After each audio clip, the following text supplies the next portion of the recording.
Are you ready to boost your IELTS listening band score? In this video, we're going to look at the tips, tricks, and strategies that you can use to improve your English listening skills and get a higher band score. We'll review the test format and then focus on practical things that you can do today to get started.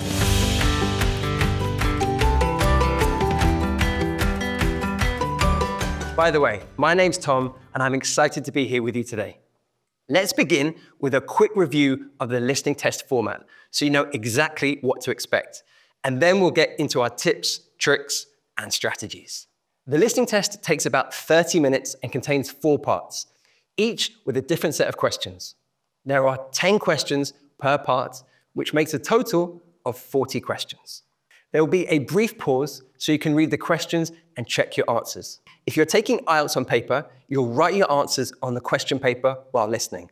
And at the end, there is a dedicated 10-minute window for you to transfer your responses to the official answer sheet. If you're taking IELTS on computer, you have 2 minutes at the end to check your answers. You'll hear a range of accents, including British, North American, Australian, and New Zealand. More about that later. Don't forget, each recording will be played only once, so you really have to pay close attention.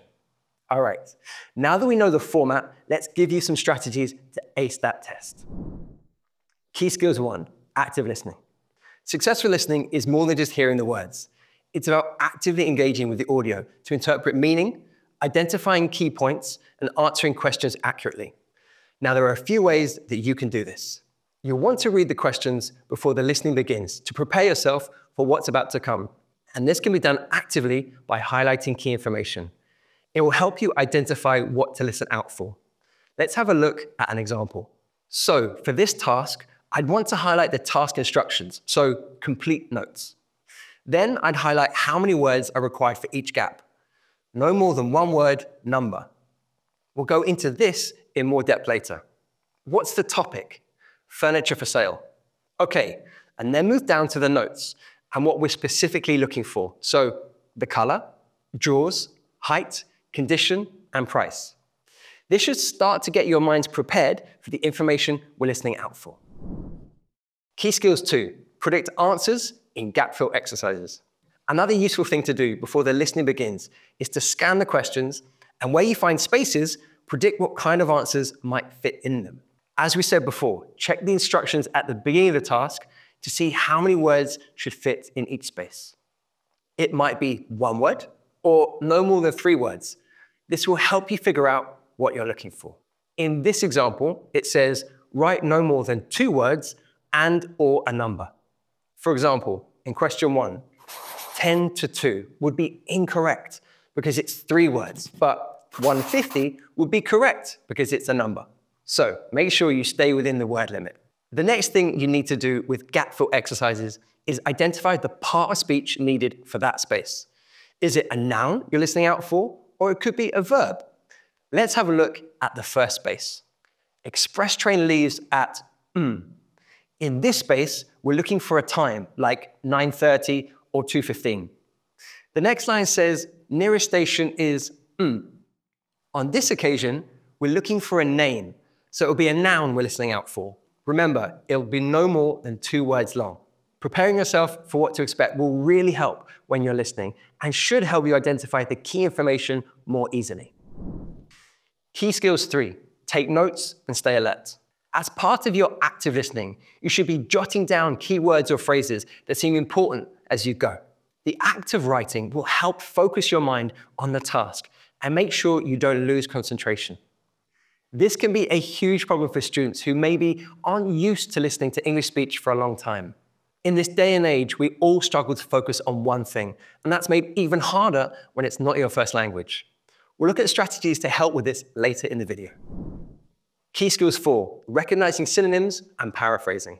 A skill that's really going to elevate your band score is being able to identify synonyms or paraphrasing. The test might change key words in the question or use synonyms or paraphrasing in the answer. A synonym is a word that holds the same meaning as another word, so happy and cheerful, or hard and difficult. So why is it important to recognize synonyms? Well, you need to be aware of these variations so that you don't miss the answer. Let's take this example. The question has succeed academically, but both words might be replaced with synonyms in the recording. Replacing succeed, we might hear flourish, thrive, do well, or even achieve success. For academically, we could hear educationally, studies, at university, or at school.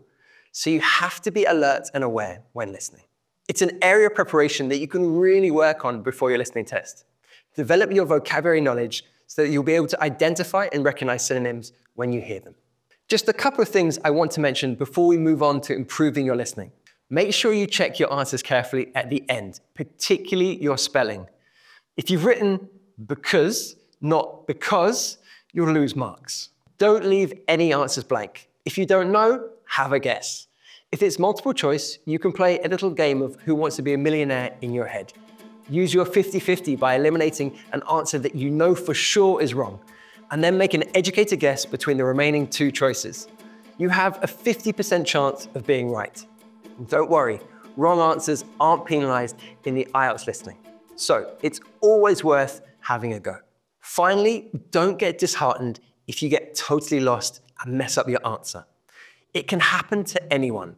Refocus, move on, and start implementing your test strategies on the next question. Start underlining key words and predicting missing words, and get yourself back into the flow of the test. Okay, so we've looked at things you can do in the test that will help you identify the answers that you're looking for. But what about before we even get to the test? What can you do today to improve your listening skills? Here are some helpful tips and tricks I've used with my students over the years. Improve your listening 1, immersion. Immerse yourself in English with podcasts, radio shows, and news reports that discuss everyday topics. They can be graded or slightly above your level. Aim to pick out key points and the main message.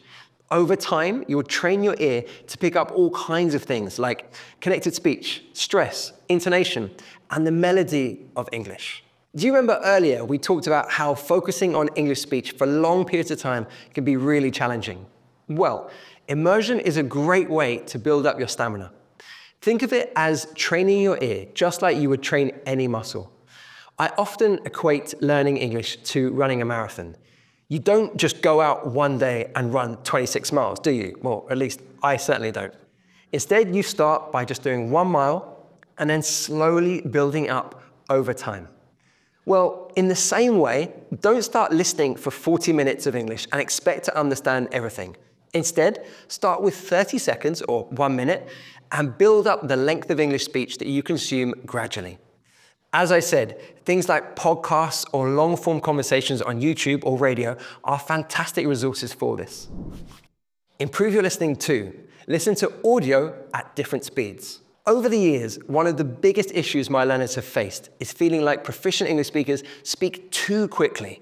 That's certainly a problem I've encountered when learning other languages. So, how can we deal with this issue? Well, one way is to build up your ability to understand the natural pace of English by starting slowly. Many online platforms allow you to slow down audio, making it easier for you to identify different sounds in spoken English.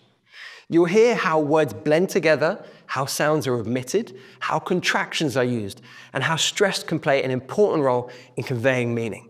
This technique is particularly useful for lower-level students who are trying to develop their confidence, but it can also apply to higher levels too. Obviously, we can't only consume slowed-down content, so over time, build up the speed as you get more familiar with consuming English speech. I would even recommend using one piece of audio and listening to it multiple times at different speeds until you get the natural pace. Experiment with it and see how you go. Again, we can't be expected to run a marathon or lift heavy weights on day one. Start slowly and build up your listening skills over time. Improve your listening 3. Use captions or transcripts. If you are struggling to understand spoken English, it might be a good idea to start listening to English with captions turned on. One technique I like to use with my students is to get them to listen once without captions to get an overall understanding, and then to listen a second time with captions turned on so they can check what they've understood. You can then go further and start matching the sounds of the words to their written form. So for example, a word like for in its weakest form would be f, and perhaps you missed it because of that. Using captions is useful even at higher levels, but of course, our aim is to feel comfortable listening to English without them. Having said that, I sometimes use them myself when watching a show just to make sure I catch absolutely everything. Improve your listening 4. Listen to a variety of English accents. In the IELTS test, it's possible to hear speakers with British, Australian, New Zealand, and North American accents. So it's important to expose yourself to a wide variety of English accents. It's also about training your ear to identify how certain accents will say certain words, so you don't miss any key information. So for example, bottle in British English is bottle in American English, and water in British English might be water in American English. Even within Britain and North America, there are variations on how you would say these words. Don't worry too much about studying every accent, but over time, make a deliberate effort to become familiar with a variety of accents by listening to podcasts, watching TV shows, and consuming social media content. Slowly, over time, you'll pick up subtle differences and variations. Have you got any tips for improving your listening skills? We'd love you to share them in the comments below and tell us which of these tips are you going to use in the future. And if you'd like to know more about the topics you'll hear in the IELTS listening section and do a practice test, check out this video with Claire.